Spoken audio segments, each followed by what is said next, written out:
Bonjour, je suis Marie-Françoise Mégy.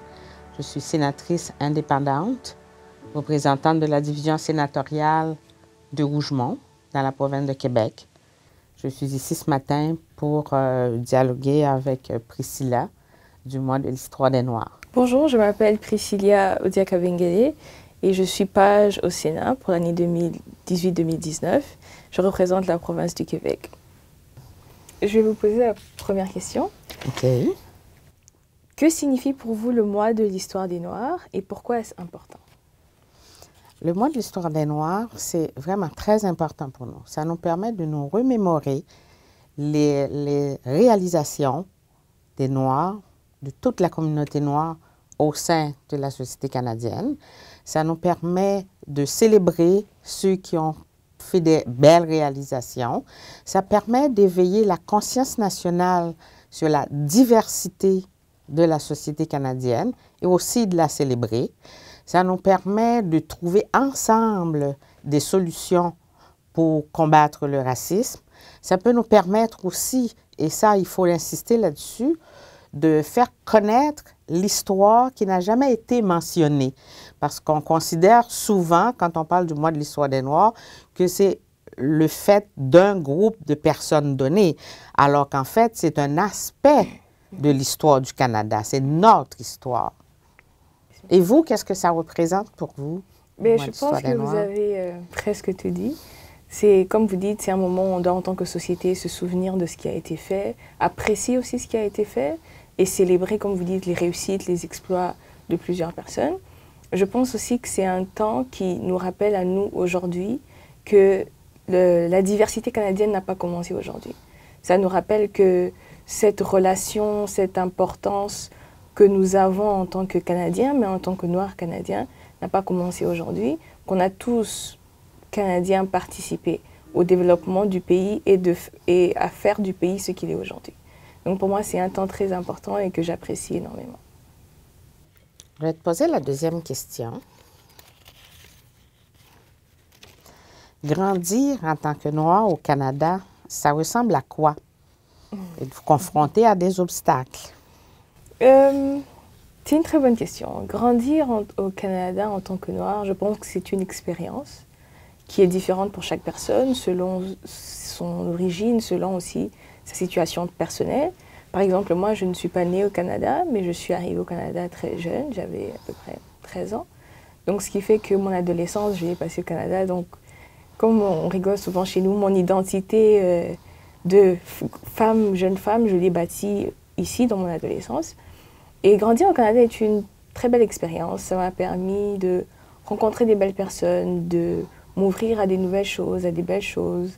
Ça m'a permis aussi de connaître le monde d'une autre façon, le monde différemment, dans les yeux d'une personne qui, pendant 6 mois, a plus de neige qu'autre chose, dans les yeux de quelqu'un qui apprécie beaucoup plus le soleil à cause du fait qu'on l'a juste 4 mois. Mais bon. Mais c'est toutes ces choses-là qui font que mon expérience est une très belle expérience. Et grandir au Canada, étant une personne qui a des origines africaines et qui est très proche de ses origines, a été aussi une expérience pour moi, non seulement d'apprendre de mon environnement, mais aussi d'apprendre à mon environnement, d'où je viens, de ce que je fais, de ce que je sais aussi. Et évidemment, quand on fait face à des obstacles en tant qu'être humain, en tant que femme, mais surtout en tant que Noir, parce que ce n'est pas tout le monde qui a la même ouverture d'esprit, ce n'est pas tout le monde qui a la même connaissance du monde ou de la réalité du monde. Donc il y a eu des commentaires, il y a eu des remarques qui, dans mon jeune âge, m'ont blessée, mais que j'ai eu à comprendre que c'est parce que les gens n'ont pas fait l'effort de faire des recherches, de chercher plus loin. Donc pour moi, c'était une très belle expérience de grandir au Canada. Et pour vous, je changerai la question. Comment est-ce que c'est pour vous, comment était l'expérience pour vous de vivre au Canada? Oui, c'est vrai parce que moi, je ne suis pas née au Canada, je suis arrivée déjà médecin. J'ai émigré par choix. Donc, la réalité est différente. C'est que, comme tout immigrant, on fait face à beaucoup de défis, beaucoup d'obstacles.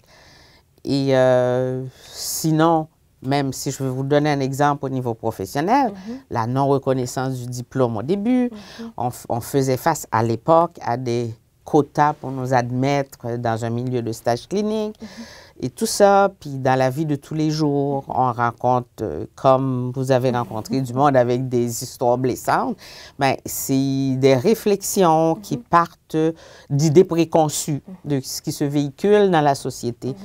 Donc, mais tout ça, ça nécessite un effort d'adaptation et la lutte pour relever ces défis-là. Et toute la persévérance qu'il a fallu pour passer au travers, ça m'a servi plutôt de source de stimulation pour aller de l'avant, pour dire, il faut que je m'intègre, il faut que j'atteigne mes objectifs. Et ça, je pense que ça a été un beau cadeau d'avoir vécu tout ça. Je ne dis pas qu'on devrait le vivre, je ne dis pas qu'il faut vivre tout ce qui est difficile, mais au moins, ça m'a permis de m'intégrer dans le pays que j'ai choisi. Donc, pour moi, c'est une très belle expérience et je continuerai à, quand je dois en parler à d'autres jeunes immigrants, ben, je continuerai à leur parler toujours des défis. On a des défis à relever, mais on peut les surmonter. Je vais vous poser la troisième question. Quelle figure noire ou quel modèle noir vous ont inspiré dans votre vie et comment? Le premier modèle que je choisirais, je pense comme plusieurs personnes, serait ma mère. C'est mon premier modèle parce que j'ai vu en elle un amour de l'éducation, un amour de l'apprentissage, une ouverture d'esprit. Ma mère m'a eu jeune, elle m'a eu quand elle avait 21 ans. Mais elle a pu finir ses études, elle a pu avoir son baccalauréat, son master, elle a pu réussir dans la vie, elle a vraiment pu me montrer qu'on peut arriver à ses fins en travaillant fort, en étant intègre et en respectant ses valeurs et ses principes. Donc c'est la première personne qui m'inspire. Et j'ai beaucoup autres personnalités un peu plus connues qui m'inspirent beaucoup par leurs écritures, par leur ténacité, par leurs valeurs et surtout par le combat qu'ils ont porté.